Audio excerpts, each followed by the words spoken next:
আসসালামু আলাইকুম, কেমন আছেন সবাই? আশা করি সবাই ভালো আছেন।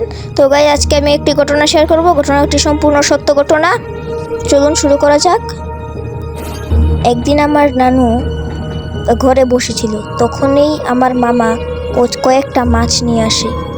মাছ দেখে নানু বলে, এগুলো কোত্থেকে এনেছিস? মামা বলে, এগুলো আমি পুকুর থেকে এনেছি।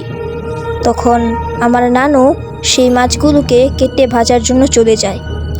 তারপর আমার নানু সেই মাছগুলোকে কেটে ভেজে ফেলে।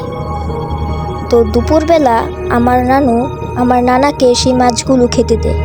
আমার নানা খুব তৃপ্তি সহকারে মাছগুলো খায়। তারপর আমার নানা রাতের বেলায় মসজিদে নামাজ পড়াতে যায়। বলে রাখা ভালো, আমার নানা মসজিদের ইমাম ছিলেন।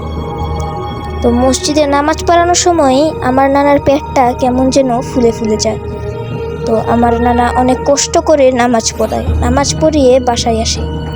বাসায় এসে আমার নানুকে বলে, আমার পেটটা কেমন ফুলে ফুলে যাচ্ছে। বলে রাখা ভালো, আমার নানার পেটে একটা তাবিজ বাঁধা ছিল। তখন আমার নানা আমার নানুকে বলে, আমার পেটের তাবিজটা খুলে দাও।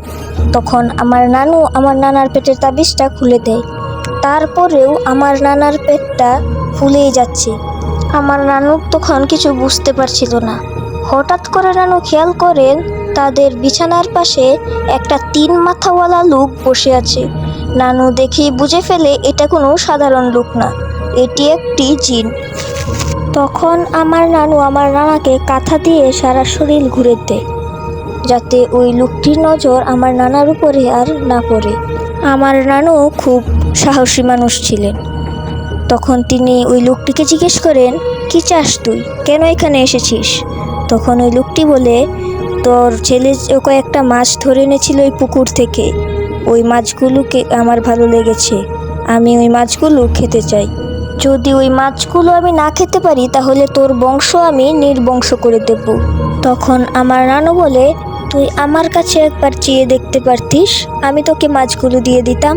তখন ওই লোকটি বলে, তুই যখন মাছগুলো ভাজছিলি তখন আমি তোর পিছনে দাঁড়িয়েছিলাম, তুই আমাকে দেখতে পাসনি। তখন আমার নানু বলে, আমি তোকে দেখতে পাইনি, তুই আমাকে দেখা দিতিস তো তখন আমি এমনিতেই তোকে মাছগুলো দিয়ে দিতাম।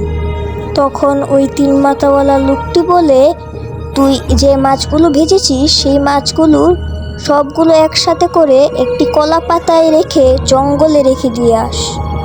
তখন আমার নানু এই সবগুলো মাছ একসাথে করে কলা পাতায় রেখে জঙ্গলে দিয়ে আসে। এর ঠিক 2 ঘন্টা পরে আমার নানু সেই জঙ্গলে যায়। গিয়ে দেখে সেখানে আর মাছ নেই। ঘরে এসে দেখে আমার নানাও ভালো হয়ে গেছে। এই ছিল আমার ঘটনা। ভালো লাগলে লাইক করে দিও, চ্যানেলটিকে সাবস্ক্রাইব করে দিও। দেখা হচ্ছে পরবর্তী ঘটনাতে। সেই পর্যন্ত সবাই ভালো থাকবে।